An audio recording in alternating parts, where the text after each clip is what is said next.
Nós estamos no mês da juventude, mês de agosto, e nós estamos trazendo alguns jovens na Bíblia que fizeram a diferença em sua geração.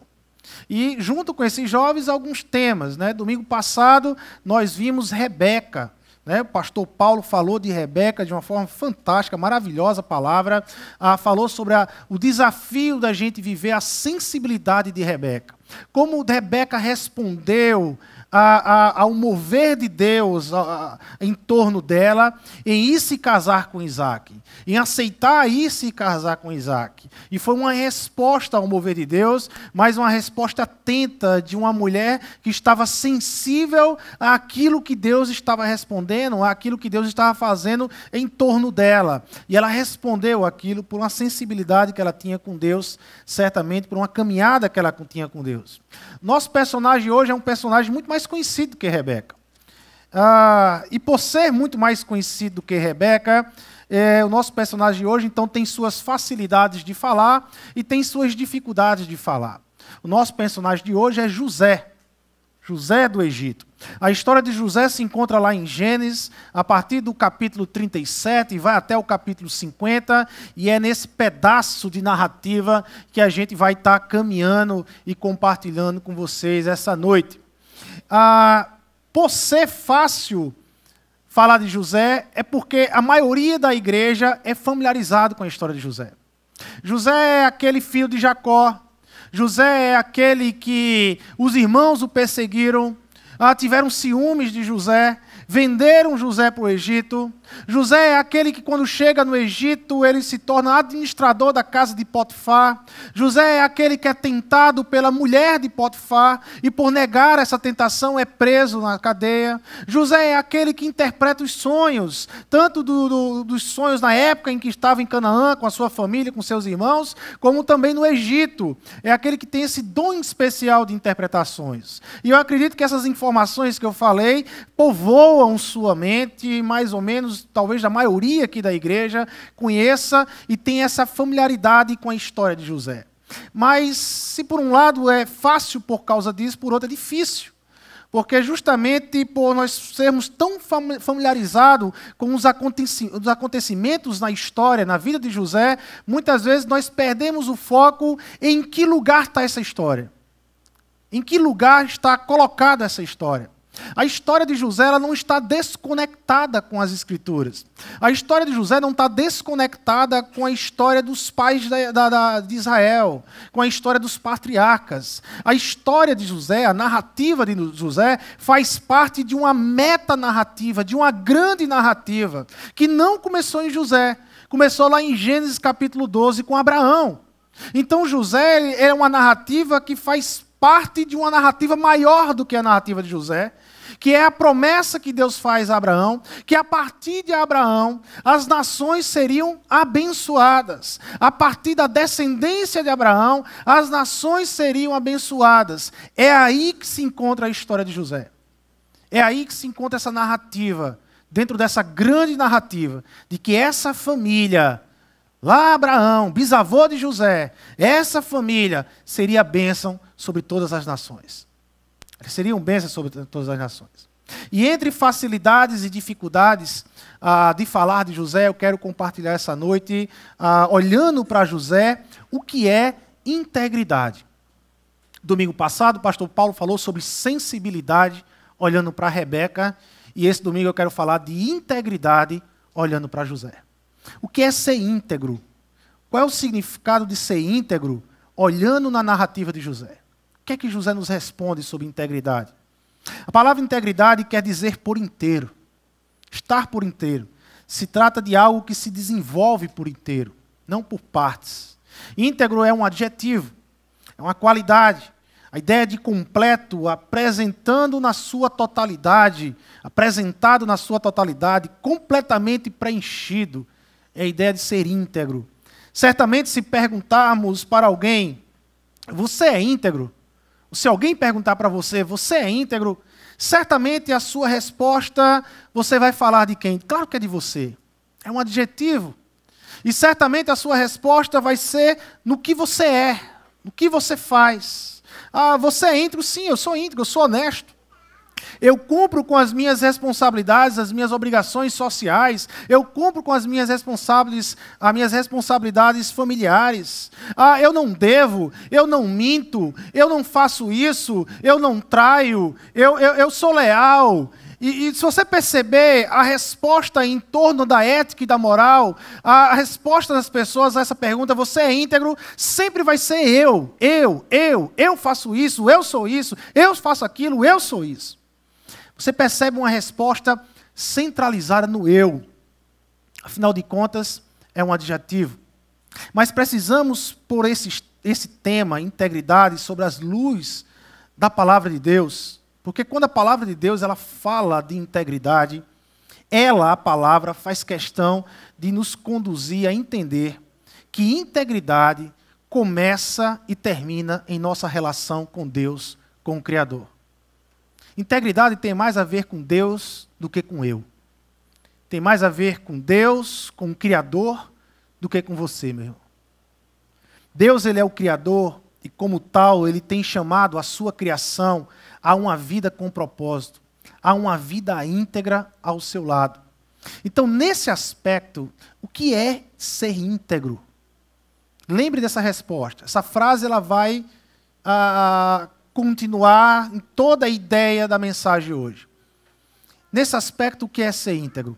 Ser íntegro é ser aquilo que Deus fez para você ser. Ser íntegro é ser aquilo que Deus fez para você ser.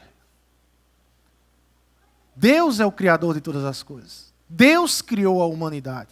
Deus chamou a humanidade a uma vida com Ele. A humanidade ela se perde e se distancia de Deus. Mas em Cristo Jesus, Deus volta-se aos olhos à humanidade e traz a humanidade a viver uma vida íntegra com Ele a partir de Cristo, ao chamado de Cristo Jesus. Então a ideia não é ressignificar o termo integridade. A ideia dessa noite não é trazer um novo significado à integridade, mas é restabelecer para esse termo, um novo centro.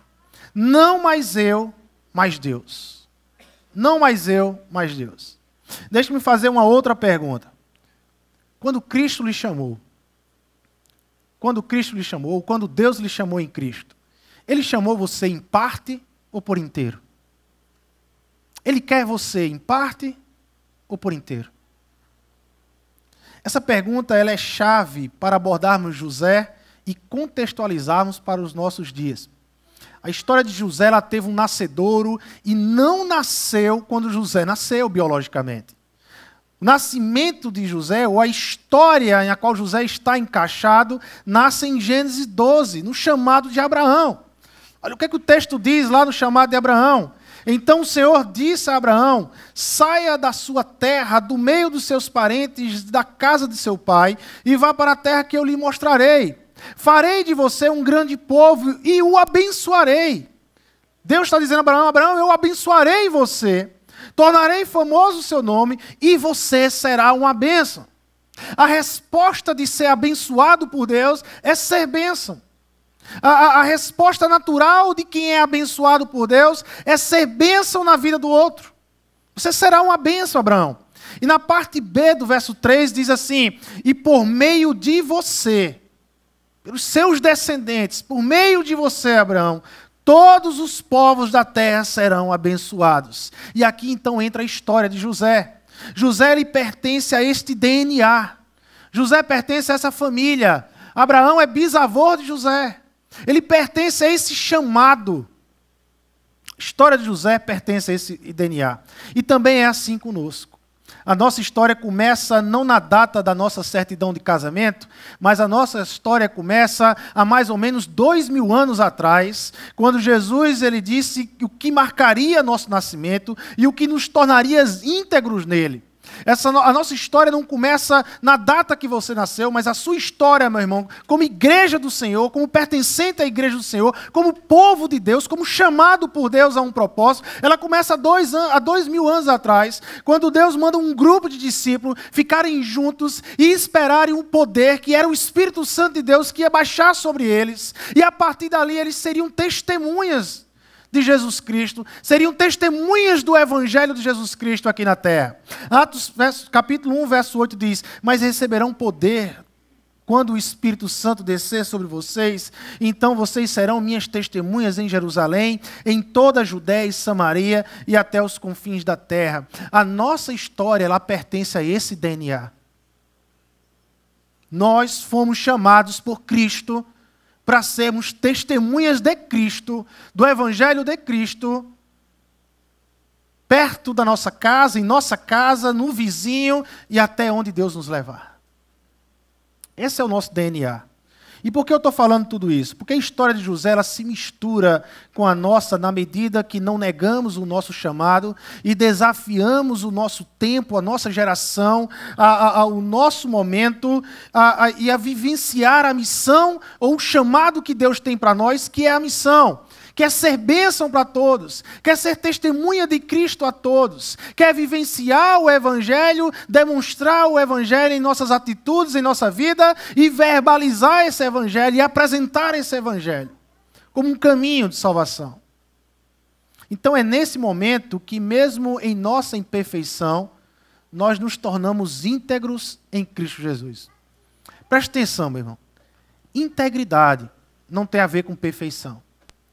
Porque se integridade tivesse a ver com perfeição, a graça não existia. Não havia necessidade da graça de Deus. Então, o primeiro passo que você tem que entender é que integridade não tem a ver com perfeição. Integridade tem a ver ser o que Deus chamou para eu ser. Integridade tem mais a ver com a minha resposta diante do chamado de Deus, com as minhas questões éticas e morais. É mais a ver como eu respondo o que Deus, para onde Deus me chamou, do que minhas questões éticas e morais. Entendendo isso, vamos então ao nosso personagem e ver como Deus forjou sua integridade na missão de José, nessa família DNA. Primeiro ponto na vida de José é que integridade está no DNA missional de José, está na família de José. Então, em algum momento, Deus invade a vida de José através de um sonho e traz a vida de José para a realidade do chamado dele. Ele precisa ser bênção em todas as nações. Veja, Jacó, irmão de Esaú, pai de José, ele chega a Canaã. E em Canaã, Jacó se estabelece em Canaã. E Jacó se estabelece e prospera em Canaã, e começa então a multiplicar a quantidade de gados, começa então a multiplicar a quantidade de animais, e Jacó prospera. Jacó fica rico em Canaã, estabelecido na terra de Canaã. Talvez a única dificuldade que Jacó tem, e a Bíblia nos informa, é que ele tem vários casamentos, várias esposas, vários filhos com cada esposa, e imagina, ele vai ter que agora gerenciar tudo isso, e os filhos brigam entre si, e principalmente por causa de José. Porque José, ele é aquele que a Bíblia nos apresenta como o último de Jacó. É o filho da velhice de Jacó. Quando Jacó tem José, Jacó já tem idade de ser avô de José. Então José tem Jacó tem José.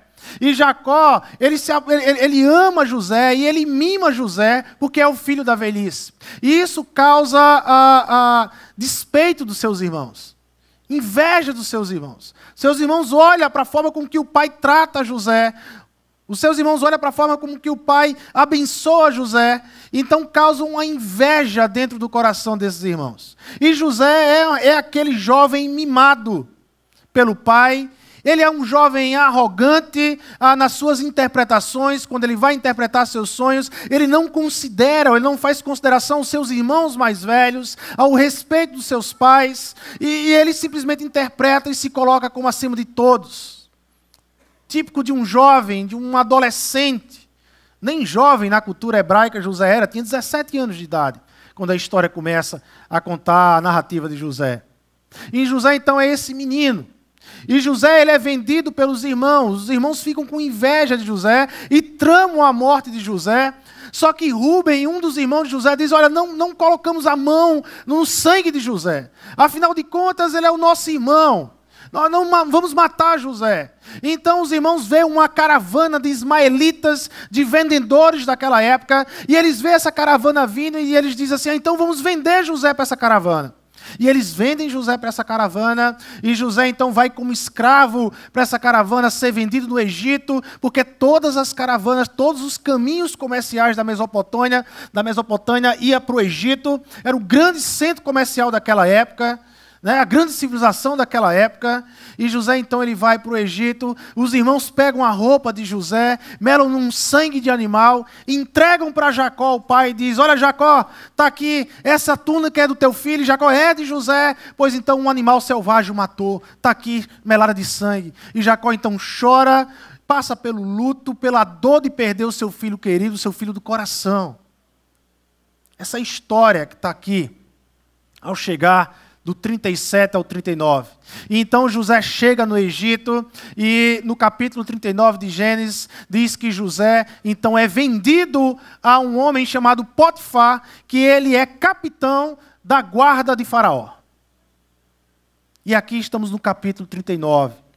E chegamos no capítulo 39 e é interessante porque o capítulo 39 ele começa e termina nos informando que o Senhor estava com José. Olha o que o verso 2 diz. O Senhor estava com José, de modo que este prosperou e passou a morar na casa do seu senhor do egípcio. Olha o verso 23, no final do capítulo 39. O carcereiro não se preocupava com nada do que estava a cargo de José, porque o Senhor estava com José e lhe concedia bom êxito em tudo que ele realizava. Certamente, quando Moisés escreveu essa história, a história sobre José, Moisés estava no deserto com a nação de Israel, e Moisés, através dessa história, estava dizendo para Israel, olha, preste bem atenção, nós podemos passar por altos e baixos, podemos passar por muitas lutas, mas como José, se o Senhor estiver conosco, nós vamos passar bem, nós seremos abençoados com o Senhor.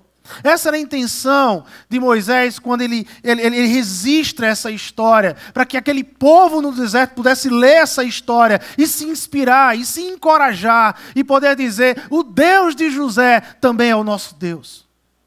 Poder nos abençoar. Estamos diante de uma narrativa entre altos e baixos.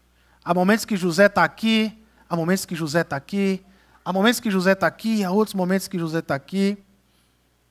Nós fomos chamados a vivenciar de forma íntegra em diversas situações, irmãos.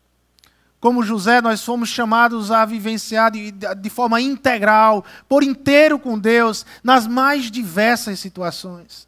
Não apenas na bonança, não apenas no momento que está estabelecido, está tudo muito bem, está tudo correndo bem, mas também nas lutas, nas dificuldades da vida. Veja, José ele não escolheu ser filho de Jacó. José não escolheu ser filho de Jacó. José ele não escolheu ter nascido em uma linhagem de família missional, de uma família que foi chamada para ser bênção entre as nações. José não escolheu isso, mas José nasceu. José pertence a essa família. E assim também somos nós. Nós não escolhemos nascer em Cristo. Nós não queremos carregar essa ideia de sermos íntegros, de respondermos ao reino de Deus. Nós não escolhemos isso. Nós não escolhemos largar os nossos projetos pessoais em prol de um projeto do reino de Deus. Nós não escolhemos largar a nossa vida pessoal em prol da vida de Cristo que tem que ser vivida por nós. Mas Deus nos escolheu, Deus nos chamou, Deus foi nos cercando de diversas formas, através de um irmão, através de um familiar, através de uma célula, através de um culto como esse, mas através de um canal, de um YouTube, através de várias formas Deus vai nos cercando para Ele poder dizer, você é meu, compreenda o Evangelho para compreender o seu chamado. Várias diversas formas Deus tem nos cercado e nos chamado. E como José, nós preferíamos ficar no nosso canto. Certamente José preferia ficar em Canaã. Certamente José preferia continuar prosperando em Canaã. Até que Deus invade a vida de José com um sonho e começa a mudar a vida de José por inteiro. Porque Deus está dizendo a José, você não foi feito para ficar parado aí. Você foi feito para ser bênção sobre todas as nações. Eu chamei você para ser bênção na vida de todos. E certamente quem levou José de Canaã para o Egito não foram os irmãos. Por trás da história existe uma outra história sendo escrita por Deus. Deus levou José para o Egito. Deus levou José ao Egito. O Egito precisava conhecer o que é ser abençoado por Deus através de José. Através de José. Foi assim com a gente. A gente não escolheu nascer. Mas um dia o Evangelho de Deus, o Evangelho que salva, o Evangelho que transforma, o Evangelho que faz sentido para a nossa vida, um dia esse Evangelho entrou no meu coração e no seu coração, meu irmão. Um dia tudo fez sentido em Cristo Jesus. E nós entregamos o nosso coração a Jesus Cristo. E publicamos essa entrega através de um batismo. Tornamos público, nós pertencemos a Cristo Jesus. E aquele que pertence a Cristo, aquele que pertence a essa linhagem, dessa família chamada igreja, desse povo que se chama igreja, tem um DNA, tem um propósito, tem um caminho para viver íntegro diante de Deus. Lá em Lucas, capítulo 24, do 44 ao 48, você tem um Jesus pós-ressurreição, caminhando com os discípulos de Emaús, os discípulos arrasados porque viram a crucificação de Jesus. Jesus estava morto, e Jesus caminhando com aqueles discípulos, e aquele texto é muito interessante para falar de propósito, de integridade. Porque ser íntegro significa o quê? Ser aquilo que Deus chamou para ser. Ser aquilo que Deus chamou para ser.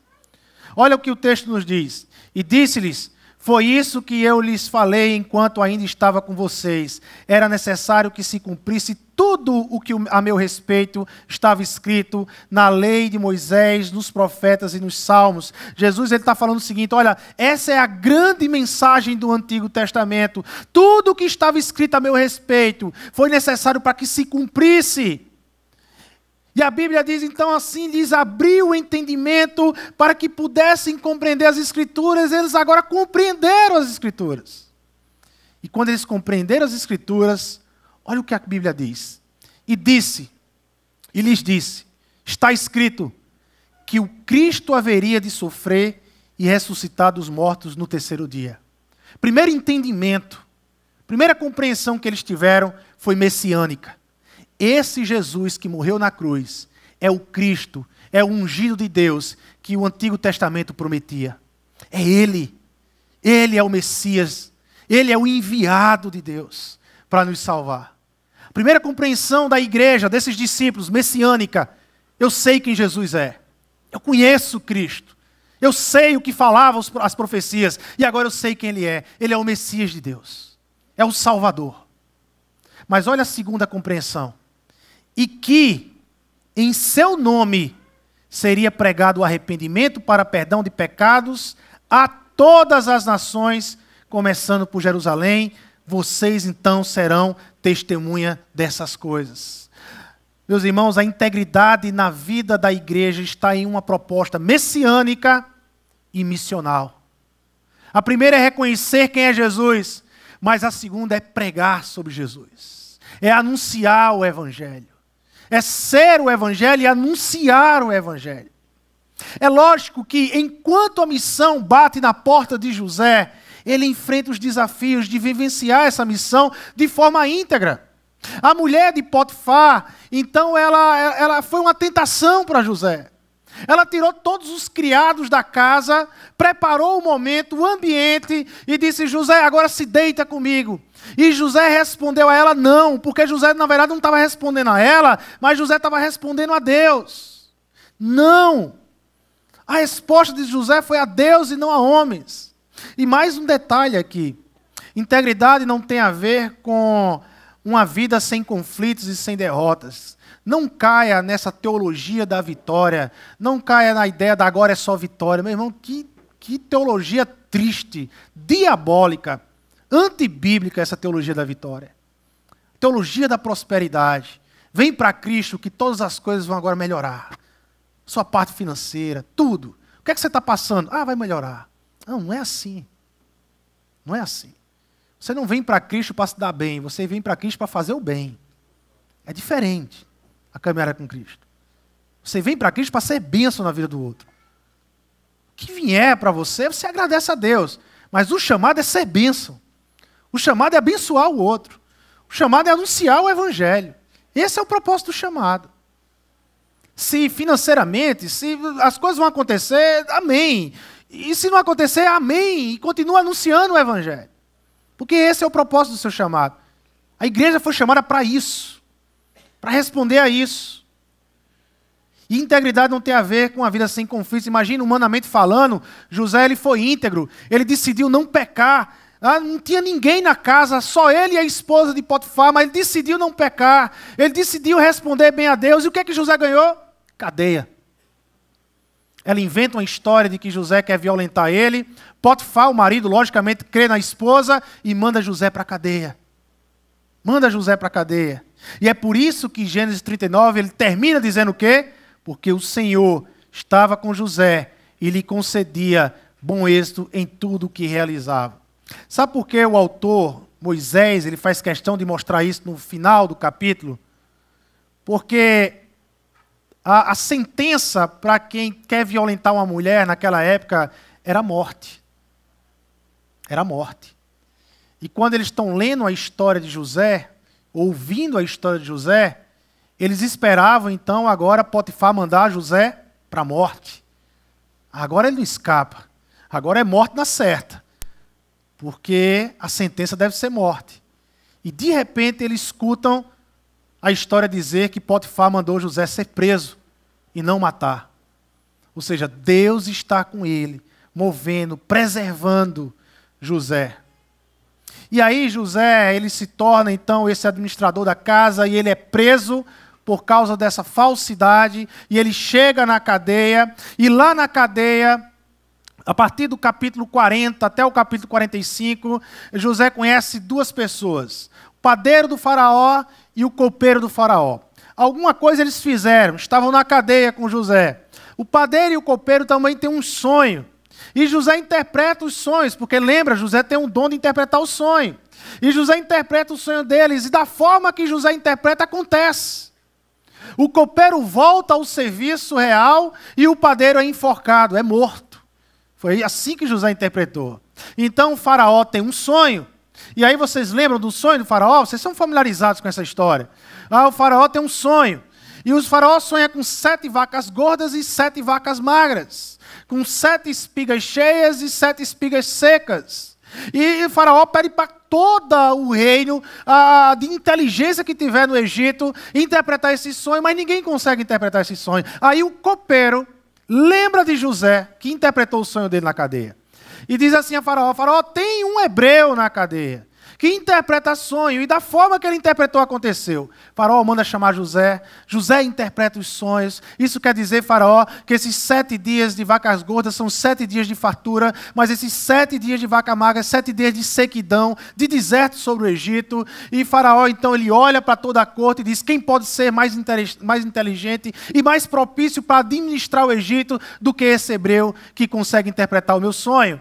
E Faraó faz de José o governador do Egito. O segundo homem mais importante do Egito agora é José. O segundo homem mais importante. E aí, Gênesis capítulo 41 vai nos mostrar um processo de aculturamento que José passa no Egito. Veja só o processo. Gênesis 41, a partir do 40. Você terá o comando do meu palácio e todo o meu povo se sujeitará às suas ordens. Somente em relação ao trono serei maior que você. E o faraó prosseguiu. Entrego a você agora o comando de toda a terra do Egito. Em seguida o faraó tirou do dedo o seu anel de selar e o colocou no dedo de José. Mandou vestir linho fino e colocou uma corrente de ouro em seu pescoço. Também o fez subir em sua segunda carruagem real. E à frente os arautos iam gritando, abram caminho. Assim José foi colocado no comando de toda a terra do Egito. Veja o processo de aculturamento. Roupa egípcia, colar egípcio, anel egípcio. Mas o pior vem, olha o versículo 45. O faraó deu a José então um outro nome. E aí para as mulheres que pretendem engravidar ou que estão grávidas, olha só, até um nome composto. O nome de Zafenat-Paneia. Que nome aí? Né? Até está na moda nome composto, né? Então você já tem um nome composto, uma vez só, Zafenat-Paneia. Zafenat-Paneia. processo de aculturamento. E lhe deu por mulher Asenate, filha de Potífera. Quem era Potífera? Da sacerdote de On. On é um deus egípcio. José casou e foi do meio para a família de um idólatra, de um sacerdote. José sai de uma família missional para agora estar no meio de uma família idólatra, do sacerdote de On, um deus egípcio. Depois José foi inspecionar toda a terra do Egito. E a grande crise de José é mostrada quando ele coloca os nomes que ele tem com Asenate, filha de Potífera. Olha só no verso 50 ao 52. O primeiro, José deu o nome de Manassés. Manassés é um nome egípcio, que quer dizer, Deus me fez esquecer todo o meu sofrimento e toda a casa do meu pai. O que José está querendo falar com esse filho, com esse nome é, eu não quero mais lembrar do meu pai, eu não quero lembrar de Jacó, eu não quero lembrar de Isaac, eu não quero lembrar de Abraão, eu não quero mais lembrar dessa família missional, ficou para trás. Eu sou egípcio, eu sou um outro homem. Mas logo depois, no segundo filho que ele tem, veja como ele está em crise, ele coloca um nome hebreu, ele chama de Efraim, que Efraim quer dizer, Deus me fez prosperar na terra onde eu tenho sofrido. José, ele está em crise. A missão de pertencer à família de Deus estava ficando de lado. Agora José queria viver a sua vida e assim é conosco, meus irmãos. Assim é com a gente. A cultura que nós vivemos, a geração que nós vivemos, essa cultura que nos cerca, muitas vezes nos engole. Muitas vezes nós queremos negar o nosso chamado de Deus, o nosso chamado de Cristo, e queremos viver as benesses do mundo. Queremos viver, agora é minha vez, agora é meu mestrado, agora é meu doutorado. Nada contra mestrado e doutorado, mas se seu mestrado e se seu doutorado não está no propósito do chamado de Deus, isso tem sido instrumento de queda na sua vida, meu irmão. Nada contra prosperar financeiramente, mas se prosperar financeiramente tem sido uma negação ao chamado de Deus na sua vida, de cumprir a missão, de ser testemunha dele, testemunha do Evangelho, então isso tem sido uma pedra de tropeço na sua vida, meu irmão. Todas as coisas me convêm, mas nem todas as coisas me são lícitas. Eu posso viver e experimentar muita coisa, mas desde que todas essas coisas estejam no propósito do chamado de Deus para a minha vida. E o chamado de Deus para a minha vida, o chamado de Deus para a igreja, é ser testemunha do Evangelho de Cristo. E enquanto eu estou comprometido em ser testemunha do Evangelho de Cristo e anunciar o Evangelho de Cristo, Deus vai mudando as falhas de caráter que eu tenho. Por quê? Porque o meu objetivo é ser bênção a todos. O meu objetivo é ser um instrumento de bênção de Deus nessa terra. O meu objetivo é ser bênção à minha esposa, é ser bênção ao meu esposo, é ser bênção aos meus filhos, aos meus vizinhos, é ser bênção no trabalho, na escola, na universidade, é ser bênção. Porque esse é o chamado do Senhor. Esse é o chamado do Senhor para a igreja. Para essa família que tem esse DNA missional nas veias, de anunciar o Evangelho.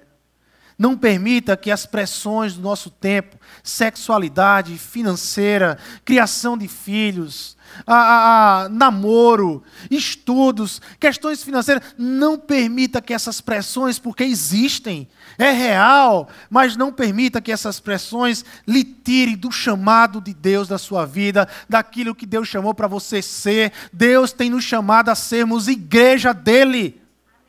O nosso chamado é ser igreja, e ser igreja é anunciar o Evangelho, viver o Evangelho.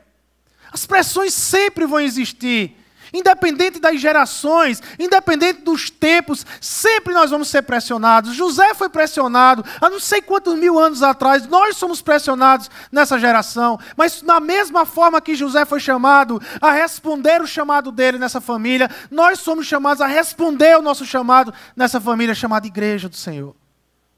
Isso é um desafio para a gente. Então, integridade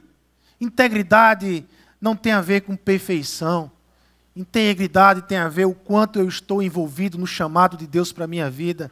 Integridade tem a ver o quanto eu tenho me envolvido em ser testemunha do Evangelho, tanto na minha vida como verbalizar, falar do amor de Deus.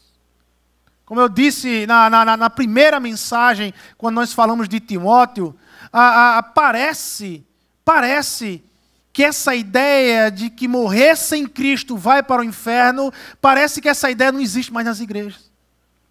Parece que isso é uma ideia de antigamente. Parece que inferno não está mais nas Escrituras. Mas está, meu irmão. E aquela pessoa que você ama, e aquela pessoa que caminha com você, se ela morrer sem Cristo, é para onde ela vai. Por mais doloroso que seja. Se não quer acreditar em mim, não precisa acreditar em mim, mas vai para o Evangelho, lê a palavra de Deus. E se encontre com a palavra de Deus. Porque essa é a verdade do Senhor. Essa é a verdade de Deus. Jesus, ele amava a todos. Mas quanto à salvação, Jesus era exclusivista. Jesus não disse, existem vários caminhos para a salvação. Jesus nunca disse isso. Jesus disse, só há um caminho para se chegar a Deus. E é por meio de mim. Por isso que o Evangelho, numa sociedade pluralista que nós vivemos, numa sociedade relativista na qual nós vivemos, é tão difícil anunciar o Evangelho. Porque nós temos que anunciar uma verdade, como a única verdade, numa sociedade que quer acreditar em trilhões de verdades ao mesmo tempo. Por isso que é um desafio para a nossa geração hoje. Sermos íntegros, termos uma palavra. Ao mesmo tempo de falar a verdade, se a pessoa não escuta, não faz mal, você vai continuar sendo abençoado por mim. Eu vou continuar lhe amando, fazendo, lhe servindo, porque Deus me fez nascer de novo para isso, para servir a todos, para amar a todos, para abraçar a todos. Mas a verdade é essa. O caminho é esse. Mas enquanto você não abraça o caminho, ou não entende essa verdade, ou não quer essa verdade, de mim você vai ter amor, vai ter bênção, vai ter serviço, vai ter carinho. Nós somos chamados para isso. José estava todo num processo de aculturamento egípcio, estava no auge da carreira, segundo o homem mais importante do Egito. Imagina o auge da carreira de José. José já tinha esquecido quem ele era, para que ele foi chamado. Mas sabe uma coisa, irmãos? Deus não esqueceu porque chamou José. José pode esquecer quem ele é, mas Deus não esquece quem José é. Você pode até esquecer para que você foi chamado, mas saiba, Deus não esqueceu o seu chamado. Deus não esqueceu para que te chamou. Deus não esqueceu os propósitos sobre a tua vida, de ser bênção, de anunciar esse evangelho aqui na terra. Como José, ele vai atravessar você mais uma vez, vai usar algum elemento que vai fazer com que você volte a ser testemunha do evangelho de Cristo Jesus. Porque foi para isso que eu e você nós fomos chamados. Que Deus usou na vida de José para trazer e restaurar a integridade de José e a identidade de José, foi a família de José. A família de José.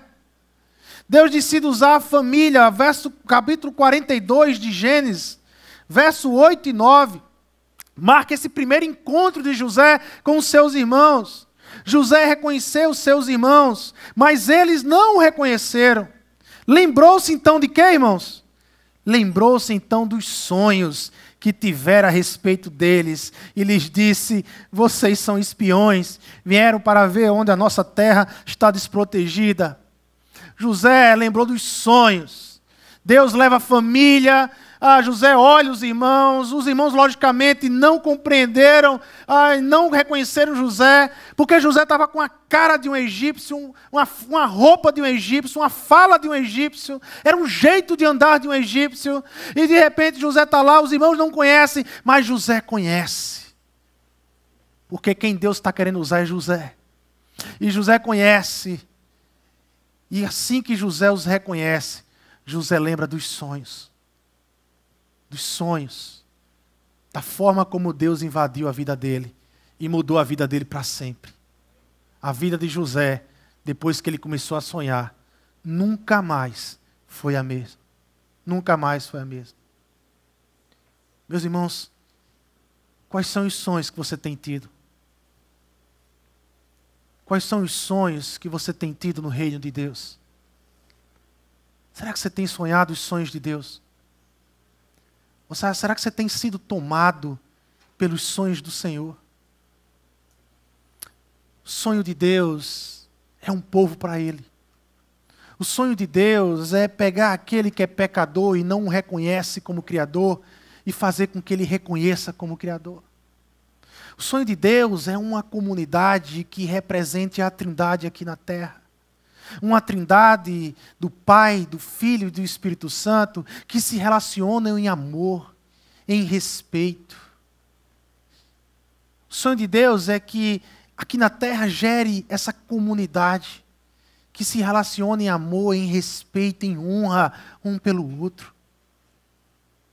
O sonho de Deus é restaurar a criação que lá atrás foi perdida e manchada pelo pecado de Adão e de Eva, em uma decisão de viver distante de Deus, de construir os seus próprios conceitos morais distante de Deus. Mas o sonho de Deus é restaurar. O sonho de Deus é fazer com que cada pessoa nessa terra olhe para o Filho Jesus Cristo e o reconheça como aquele que o religa ao Pai. Caminham para o Pai. Um modo e um estilo de vida pela qual caminhamos para o Pai. O sonho de Deus é que a terra se encha de esperança, porque tudo isso que está acontecendo aqui não vai permanecer. Porque um dia Deus vai romper a nossa história novamente. Jesus vai voltar na nossa história e dessa vez permanentemente estabelecendo o teu reino sobre essa terra. O sonho de Deus é que eu e você sonham esses sonhos, irmãos. O sonho de Deus é que a gente tenha esses mesmos sonhos. Esse desejo no coração ardente de anunciar o Evangelho, porque o Evangelho não são as más notícias, mas o Evangelho são as boas notícias de Deus para a terra. O sonho de Deus é que a igreja seja igreja. É que a igreja responda ao seu chamado de forma íntegra. Se apegue à missão. Integridade tem a ver com reconhecer a mão de Deus e responder a isso. Integridade tem a ver com reconhecer o chamado de Deus e responder a esse chamado. É interessante que o autor aqui vai nos mostrando toda a história de quebrantamento de José. Deus vai restaurando a identidade de José. E em 3 momentos José chora. Há um quebrantamento. Em Gênesis 42, do 22 ao 24, é mais um tempo de choro.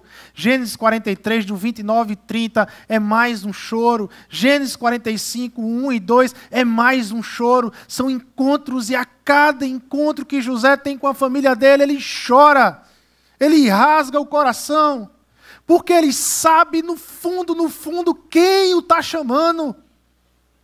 Quem está chamando não é Jacó.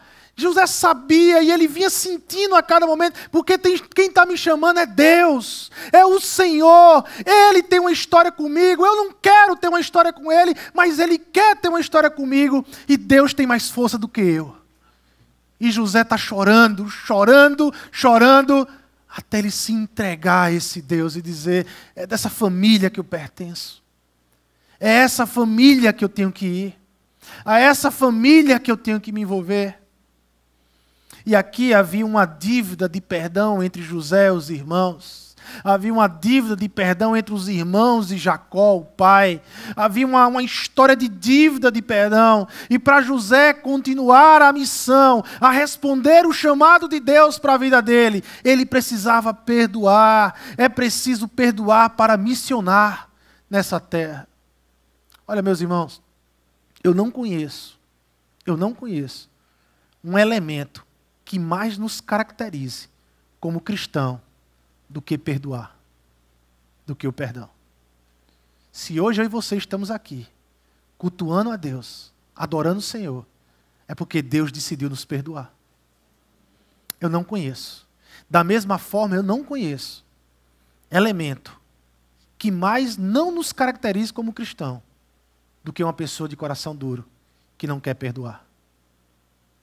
Perdão é essencial para ser cristão. Não tem como cumprir missão sem perdão. Eu já conversei com pessoas que dizem assim: mas eu, pastor, aonde eu chego, eu falo de Jesus, mas não consegue perdoar o pai. É íntegro?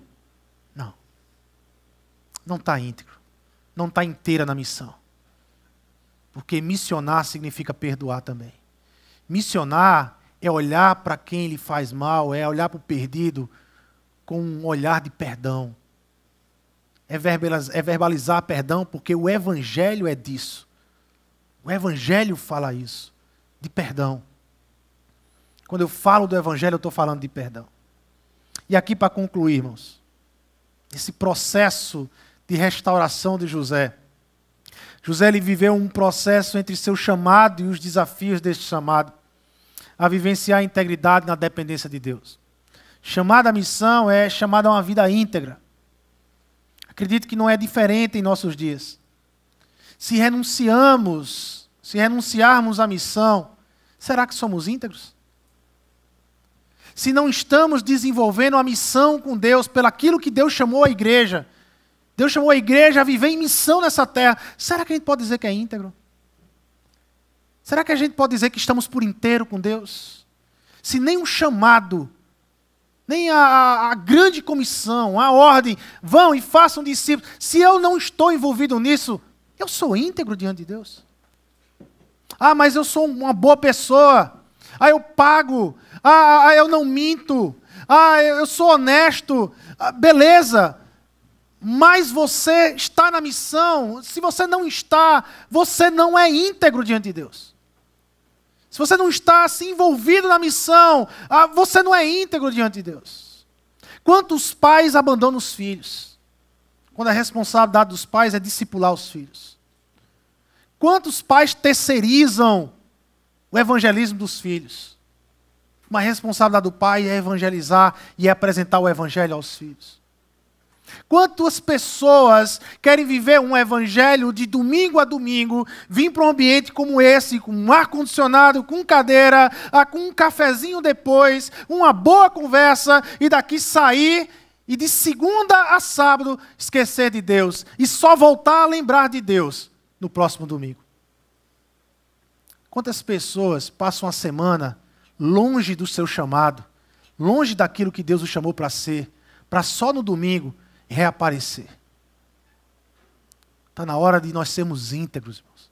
Está na hora de nós vivenciarmos o desafio de sermos íntegros no Senhor, como José foi.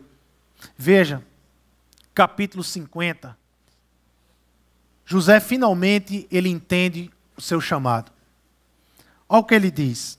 Vendo os irmãos de José que seu pai havia morrido, Jacó, disseram: e se José guardar rancor contra nós e resolver retribuir todo o mal que lhe causamos? Então mandaram um recado a José, dizendo: antes de morrer, teu pai nos ordenou. E aí eles estão mentindo para José. Estão mentindo. Eles estão com medo de José agora os matar ou os prender, porque eles achavam que aquilo que ligava ainda a José era Jacó. Mas Jacó morreu. E aí eles disseram que disséssemos o seguinte: peço-lhe que perdoe os erros e pecados de seus irmãos, que o trataram com tanta maldade. Agora, pois, perdoa os pecados dos servos do Deus do teu pai. Quando recebeu o recado, o que aconteceu com José? José chorou.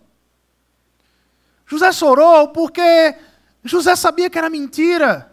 José chorou porque José sabia que era uma artimanha, mais uma vez eles querendo conquistar o coração através de mentira, de falsidade. Então José chora. E depois vieram os seus irmãos, prostraram-se diante dele e ainda disseram: aqui estamos, somos teus escravos, José. Eu não sei se você vê alguma similaridade com uma parábola do Novo Testamento, quando esses irmãos de José chegam diante dele para dizer: olha, nós somos teus escravos. Mas eu me lembro muito da parábola do filho pródigo, quando aquele filho que perdeu todas as coisas volta para o pai, decide voltar para o pai, e ele diz: olha, aqui está, eu quero ser o teu servo, eu quero ser o teu escravo. E o pai dele diz que não, eu te recebo como filho. José, porém, lhes disse: olha a resposta de José: não tenham medo. Estaria eu no lugar de Deus? Seria eu capaz de estar no lugar de Deus para julgar vocês? José aqui ele já compreende o lugar dele na história de Deus. Vocês planejaram mal contra mim, mas Deus o tornou em bem, para que hoje fosse preservada a vida de muitos. Agora olhe para a tua vida, meu irmão. que é que Deus fez na tua vida? Deus, Ele transformou o mal que seria a tua vida. Ele transformou em Cristo Jesus em bem.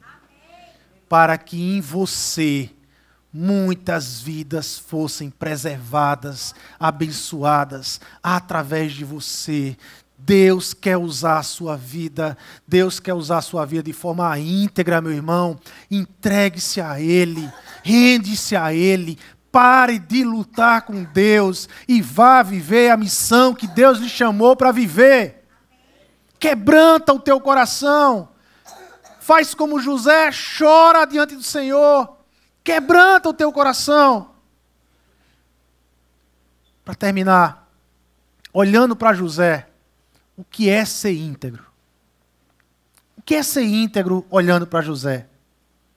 Ser íntegro é estar em missão com Deus, sendo bênção na vida de muitos. É estar em missão com Deus, sendo bênção na vida de muitos. Ser íntegro é estar em missão, irmãos. Estar em missão. Não é ser perfeito, mas é estar em missão.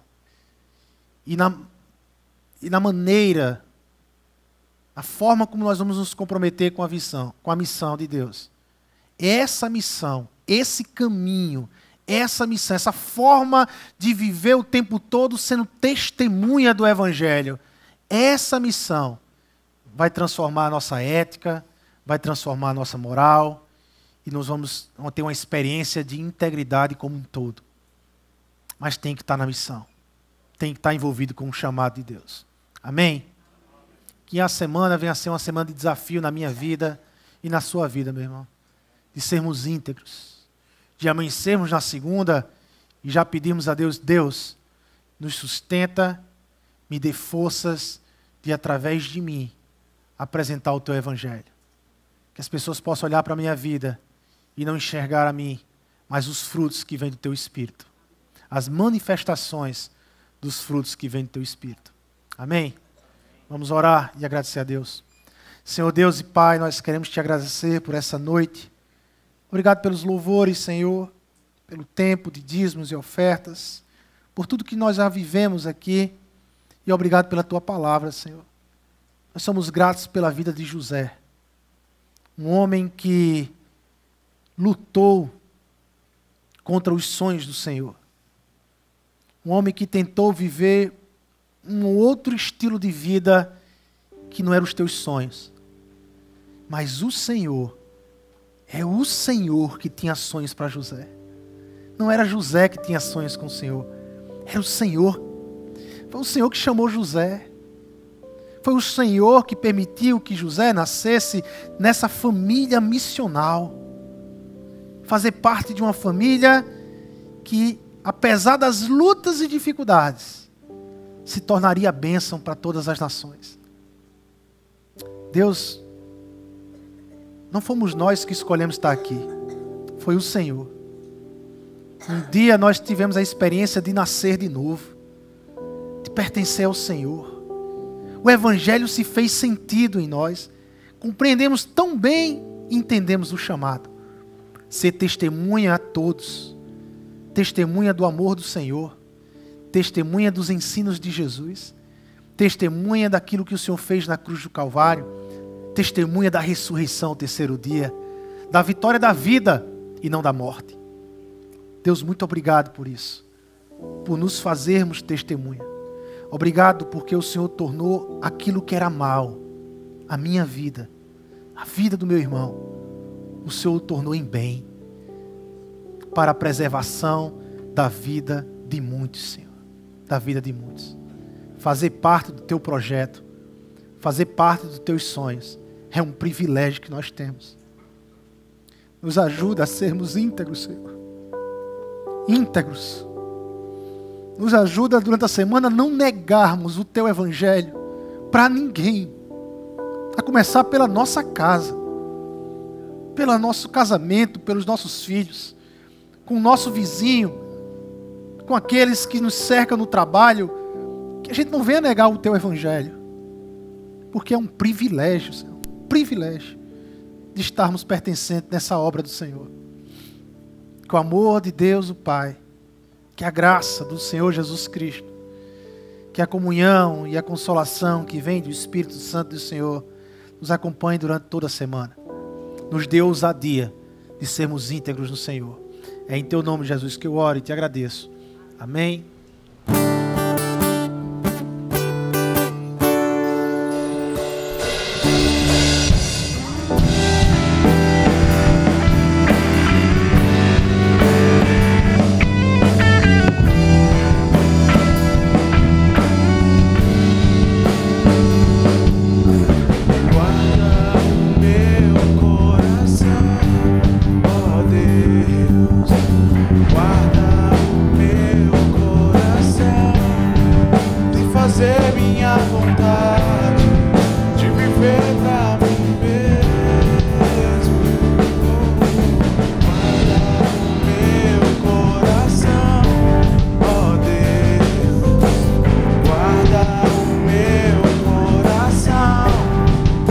Fazer minha vontade de viver pra mim mesmo. Quão insondáveis são os teus caminhos, inescrutáveis são os teus juízos. Minha vontade já deixei, o teu reino já ganhei. Minha vontade já deixei, teu reino já ganhei. Os teus sonhos são maiores do que os meus. Os teus caminhos bem mais altos do que os meus. Toma minha vida, tudo é teu. Toma minha vida, tudo é teu.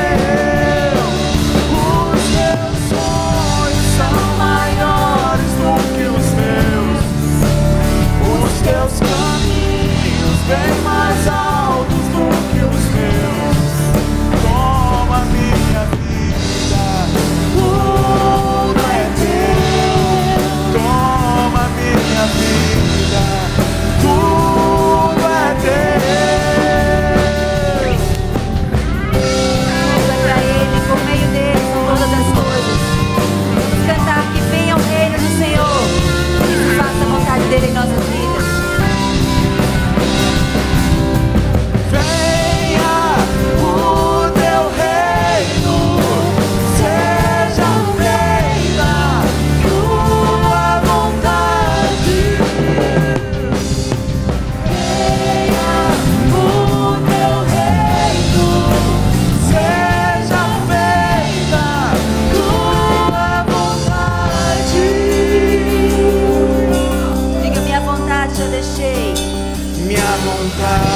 Já deixei, o teu reino já ganhei.